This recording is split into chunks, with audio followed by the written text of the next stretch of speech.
Mexico has announced it will send aid to Puerto Rico after the island was struck by Hurricane Maria.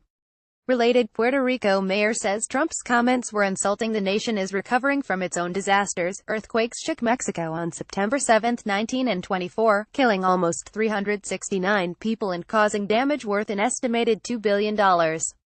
34 people died when the hurricane hit Puerto Rico and the storm cut almost 95% of its power supplies. Mexico will be sending 30 tons for the relief effort, including bottled water and insect repellent. Water and power generation experts are also being deployed to the Caribbean island to help with the aftermath of the worst hurricane recorded in its recent history.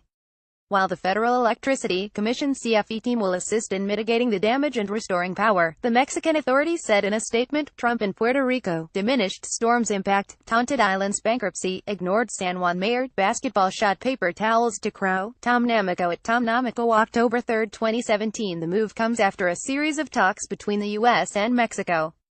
Mexico had been due to send aid to Hurricane Harvey-stricken Texas but retracted after the earthquake struck. The U.S. president also called San Juan's mayor, Carmen Yulín Cruz, nasty for calling out the U.S. administration for not doing enough to tackle the emergency at hand. He kind of minimized our suffering here by saying that Katrina was a real disaster, sort of implying that this was not a real disaster because not many people have died here. Cruz said in a statement, Mr. President, enough.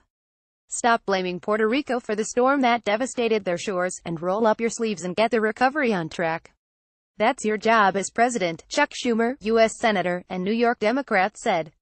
Oxfam America's president, Abby Maxman, criticized the Trump administration's response to the island in a statement. We are outraged at the slow and inadequate response the U.S. government has mounted in Puerto Rico.